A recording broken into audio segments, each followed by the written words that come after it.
Olá, muito boa tarde. A relevância das profecias em Israel é a mais recente investigação do bibelista João Lourenço, publicada recentemente pela Universidade Católica Editora. Uma obra que vamos apresentar já de seguida com o autor, para depois lhe propormos pistas de análise à liturgia de domingo. Padre João Lourenço, boa tarde. Obrigado por estar connosco. Programa que em cada semana, à sexta-feira, olhamos os textos da Bíblia, desde logo nessa abordagem mais académica, diria eu, na investigação que fez sobre profetas em Israel. Que figuras são apresentadas nesta sua mais recente publicação, tão relevante para o decurso da história? Ora, muito boa tarde. Sim, tenho todo o gosto em falar um bocadinho desta obra, que, como o Paulo acaba de dizer, acaba agora de ser publicada, e que tem como tema profetas e profecia em Israel. Um olhar ao texto e um destaque à mensagem. Portanto, olhar o texto dos profetas e dar o destaque àquilo que são os pontos, as perspectivas mais relevantes da teologia profética. Os profetas são, eu diria, a alma. Um autor judeu diz que a profecia é a suma da Bíblia. Eu diria que os profetas são a alma do Antigo Testamento. E são uma alma tão forte, tão intensa e tão arejada, fresca, que se projetou a sua mensagem até o Novo Testamento, de forma que o próprio Jesus e a comunidade cristã leem. Jesus lê a sua vida, a comunidade cristã interpreta a pessoa e a mensagem de Jesus à luz da profecia. Este livro, que tem uma marca que decorre um bocadinho daquilo que tem sido, daquilo que foi, até agora, uma das minhas atividades fundamentais no ensino da teologia bíblica, que era a temática, a disciplina dos profetas, que eu leciono desde 1995. Este ano é o primeiro ano que não vou lecionar, porque, entretanto, a gente vai avançando na idade e torna-se imérito sem mérito. E, portanto, mas deixei esta área para continuar com outras do Novo Testamento. Migrei do Antigo para o Novo Testamento, o que até me ajuda a olhar o Novo Testamento um bocadinho na continuidade e ver como o Antigo Testamento se reflete no Novo. Ora, esta obra tem um bocadinho a marca que é aquilo que acaba de dizer. É o traço fundamental daquilo que foi a minha docência e, consequentemente, a minha investigação. Tem uma primeira parte que trata das questões introdutórias à profecia. O que é isso da profecia? A identidade, os diferentes agentes da revelação bíblica, que não são só os profetas. Os profetas são, para mim, aqueles que têm uma relevância maior, mas não são os únicos. As questões literárias, que são muito importantes, nós não podemos olhar para os textos dos profetas como se olha para um romance hoje, ou como se olha para um livro, uma revista dessas que andam na rua. Não, tem técnicas próprias, tem metodologias, tem objetivos, tem géneros literários, tem formulários específicos, tudo isso é analisado numa primeira parte, e depois então debruço-me sobre as figuras mais relevantes dos profetas pré-exílicos. O que é isso? Os profetas são exílios, são aqueles que profetizaram até à ida dos judeus para o exílio da Babilónia em 587. Como sejam, além dos profetas não escritores, Elias, Eliseu e outros a que aludo, depois tratar os textos dos grandes figuras do profetismo clássico. Isaías, Oseias, Amós, Jeremias, Ezequiel, que é de facto um vulto assombroso no tempo do exílio, e depois dar um bocadinho de continuidade aos profetas que perpetuaram este querigma, esta forma de falar de Deus, porque a profecia no fundo não é mais do que a arte de falar de Deus, a arte de testemunho de falar de Deus. E é a arte de quem é a voz de Deus na história? É a arte de quem Deus se faz voz para comunicar a sua mensagem e deixar ao homem os seus grandes desafios, porque a profecia, a literatura profética, os oráculos proféticos são essencialmente desafios, não são apostas de comportamentos, ou seja, não são normas determinativas. Isso já temos outros textos na Sagrada Escritura. A profecia é o grande desafio, a grande aposta, desafiante e motivadora que o homem sente nesta procura e nesta busca do absoluto, do sobrenatural. E portanto, esta voz, este desafio continuou depois dos judeus de regresso do exílio a partir de 538. E, portanto, ocupo-me também de alguns desses profetas que deram continuidade ao modo, ao querigma, à forma de apresentar esta mensagem, como sejam profetas com menos relevância em termos quantitativos, mas não quer dizer que em termos qualitativos sejam inferiores, mas em termos quantitativos, profetas como Zacarias, Jonas, o segundo Isaías, etc. Portanto, há aqui todo um conjunto de Ageu, que é um profeta importante sobre a questão da reconstrução do templo e o lugar do templo na fé bíblica. Portanto, é uma obra que tenta combinar aquilo que é a pesquisa mais recente e a exposição mais acessível para se poder entrar nesta temática e, ao mesmo tempo, seguir um bocadinho um padrão, eu diria um bocadinho académico. Porquê? Porque a obra resulta da investigação académica para lecionar e procura também ser uma espécie de compêndio, não fechado aos parâmetros restritos daquilo que é a academia, mas aberto numa linguagem simples e acessível para o povo de Deus poder também beneficiar dela. O que é que podemos dizer sobre profetas e profecia, a partir disto que o Padre João Lourenço nos estava a apresentar, na estrutura da obra? Há uma forma específica, e qual é ela, perguntava-lhe, de apresentar o decurso da história e de apresentar, sobretudo, a relação entre um povo e Deus? Sim, há uma forma do decurso da história. Eu classifico a profecia como o grande desafio, o esforço que o homem faz para chegar às interpelações que o transcendem, que o elevam do seu mundo e o projetam no mundo, possamos dizer Deus, absoluto, transcendente, etc. Portanto, aqui estão os grandes valores do percurso histórico da humanidade. Alguém diz, e é um autor que eu cito muitas vezes, que o grande contributo da profecia para a história da humanidade é transformar a santidade num imperativo ético. O que é isto? É dizer que a perfeição humana se alcança na prática da justiça, do direito, da solidariedade, do acolhimento, de um olhar terno e caloroso de Deus para com a condição humana, como faz, por exemplo, o profeta Oseias. Não distante do cotidiano, da realidade. Não distante do cotidiano, mas os profetas, analisando a realidade, não se preocupam muito com o fazer, mas ocupam-se sim com a identidade do ser crente.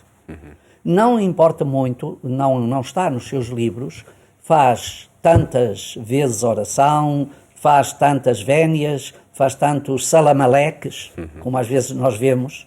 Não, procura. Procurai o bem e vivereis.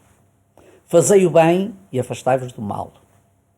Procura criar a justiça, viver a justiça como caminho, aquele caminho que Deus quer para ti.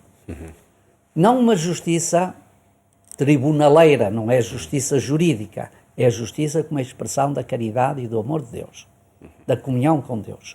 E, portanto, nesse sentido, a profecia é um contributo único e singular na história da humanidade. E não há formas de pensamento, mesmo recorrendo aos místicos orientais, que tenham a profundidade do pensamento profético, de alguns profetas. Mas trata-se de uma literatura que foi desse tempo, ou é também para os dias de hoje? Vamos dizer, essa literatura é também para os dias de hoje. É uma literatura que nasce a partir dos oráculos destes videntes, destes homens, destes entusiastas, como diz Isaías. Jeremias. Ó Senhor, eu apetecia-me fugir, mas a tua palavra era fogo que me devorava. Era uma paixão irresistível. Portanto, Trata-se de uma mensagem que tem ecos no seu tempo e que nós hoje sentimos como um constante desafio, porque hoje a Igreja continua, a Igreja e o mundo. Nós não devemos ter a presunção, porque às vezes temos, não devemos ter a presunção de pensar que nós encerramos toda a verdade. O cristianismo está tudo. O cristianismo é um contributo, vivido a partir do testemunho de Jesus. Mas há muitas sementes de bem, como diz o Vaticano II, há muitas sementes de bem, sementes que procuram o bem da humanidade e se tornam a expressão deste bem que é Deus, dispersas pelo mundo em muitas formas, não é? E hoje, quer dentro do espaço eclesial, que às vezes não verificamos porque estamos demasiado atulhados no institucional, mas no espaço eclesial e fora do espaço eclesial há muitas sementes proféticas. Há muita gente, muitos arautos deste mesmo percurso. E naturalmente, isso é um desafio para hoje.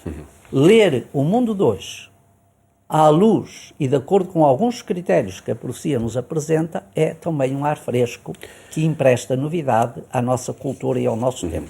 Fica esse desafio a partir da obra publicada pelo Padre João Lourenço, Profetas e Profecias em Israel.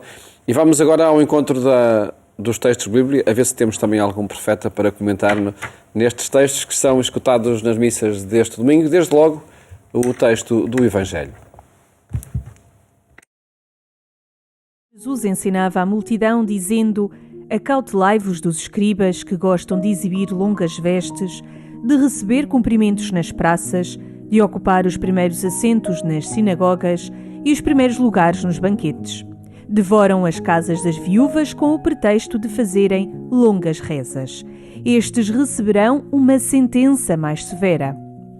Jesus sentou-se em frente da arca do tesouro, a observar como a multidão deitava o dinheiro na caixa. Muitos ricos deitavam quantias avultadas.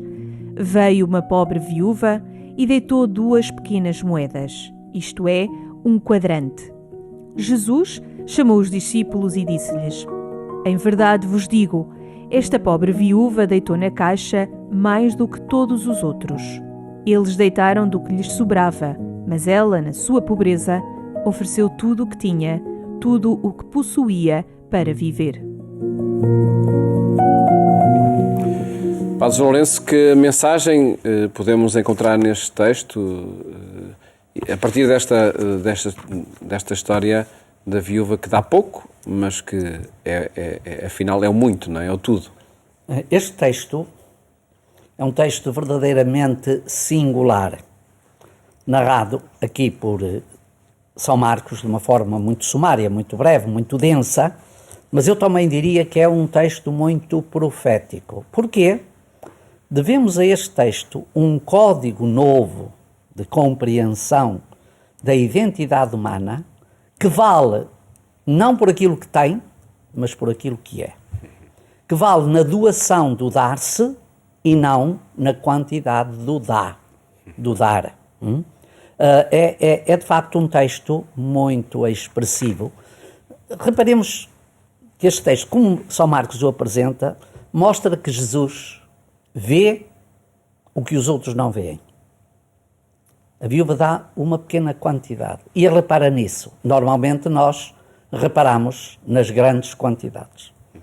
E depois Jesus dá um sentido diferente àquilo que vê. Não só vê o que os outros não veem, mas dá um sentido diferente. Quando nos diz que o pouco, e a tradição popular diz que o pouco com Deus é muito, e então esse pouco dado de coração ainda muito mais é, Jesus vê neste dar algo diferente para nos abrir um caminho, porque nós normalmente seguimos o critério da quantidade e não o da qualidade. Isto já é um contributo enorme para a nossa humanidade, que não valem só os poderosos, que não valem só os que detêm autoridade, riqueza, bens, aqueles que se diluem e que se perdem na gestão do seu condomínio de coisas. O que vale é a identidade humana e o coração do homem. E, portanto, isto é também um gesto profético que tem os seus ecos no Antigo Testamento. Vai buscar exatamente esta perspectiva aos profetas, que estão atentos, de forma singular, não como a teologia oficial, normativa, que normalmente apresenta parâmetros de comportamento. Aqui, neste texto, como no Antigo Testamento, na maioria dos profetas, é a atitude do coração, a intencionalidade profunda que dá sentido às coisas. E ao dar sentido às coisas, dá essencialmente sentido ao homem, que é o agente das coisas. Portanto, temos aqui um texto muito rico, muito expressivo, aliás, muito bonito, que contrapõe com outra coisa, que também está no início do Evangelho, como acabamos de ouvir, que é o diluir-se, muitas vezes, a religiosidade na prática do farisaísmo. A religiosidade, infelizmente, e a nossa às vezes tão bem, perde-se, gasta-se e dilui-se na contemplação da forma. Num certo farisaísmo de mostragem, na amostragem, nos grandes cenários em que pensar que agrada a Deus o que se mostra, quando a Deus agrada o que se vive, o que se sente.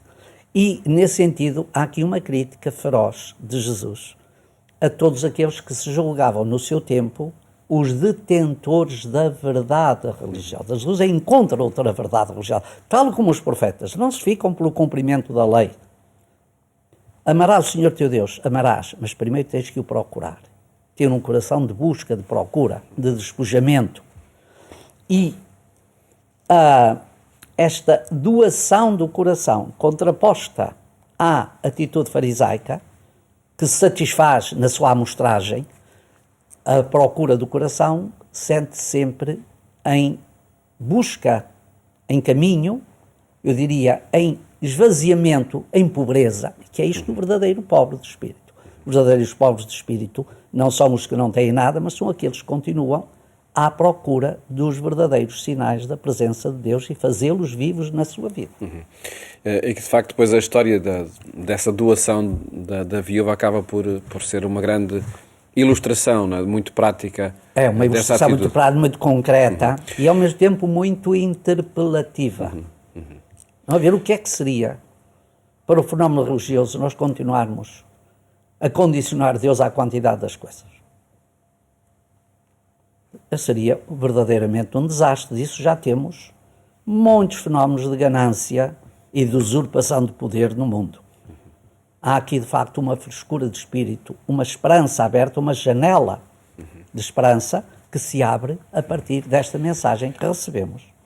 Na primeira leitura que se escuta neste domingo, que pedia também o comentário do Padre João Lourenço, do Livro dos Reis, é também a partir de um caso muito concreto, também de uma viúva e da figura de Elias, não é? Que passa a mensagem.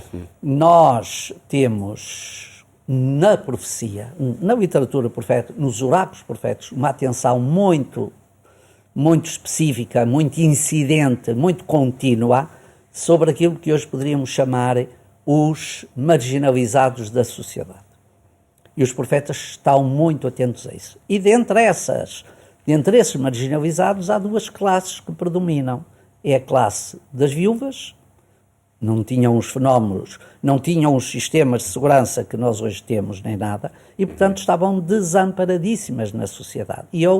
E a atenção às crianças, que muitas vezes são vítimas exatamente destes fenómenos de sociedade. Ora, nós temos aqui uma figura que é, duas figuras. A figura do profeta Elias, que é um profeta que nós não recebemos textos diretos, mas temos ecos da sua mensagem, dos seus gestos, das suas caminhadas no Livro dos Reis. Temos exatamente um conjunto de textos entre o capítulo 18, 19 do primeiro Livro dos Reis e 4 do segundo Livro dos Reis, portanto uma série de capítulos que nos falam dos gestos de Elias. E Elias, se podemos traçar alguma característica singular, alguma definição singular de Elias é o grande arauto do monoteísmo, porque a sociedade israelita do norte vivia numa altura, numa paganização. O atirar-se, o lançar-se, Estamos num tempo de seca, num tempo de carência, então avançar-se nos cultos idolátricos dos cananeus, Baal, o baalismo, que era considerado o deus das chuvas. Elias vai, neste gesto, dizer a esta viúva que continue a sua esperança, e o texto é muito bonito, continue a sua esperança no Deus que é Salvador, porque a farinha não vai acabar na maceira, nem o azeite na almotolia para ela continuar a ter pão. E o Elias, diziam os rabinos, fechou o céu como sinal de que Deus estava descontente com o seu povo pela sua infidelidade. Deus também lhe deu a chave para ele abrir o céu e vir a chuva. E cumpriram-se essas palavras, não é? E cumpriram-se essas palavras. Uma referência muito breve à segunda leitura, Padre João Lourenço, o nosso tempo está a terminar. Pois uma breve referência é esta carta aos Hebreus, é uma carta onde o autor da carta aos Hebreus faz uma releitura da pessoa de Jesus à luz do Antigo Testamento para mostrar que ele realiza todas essas esperanças.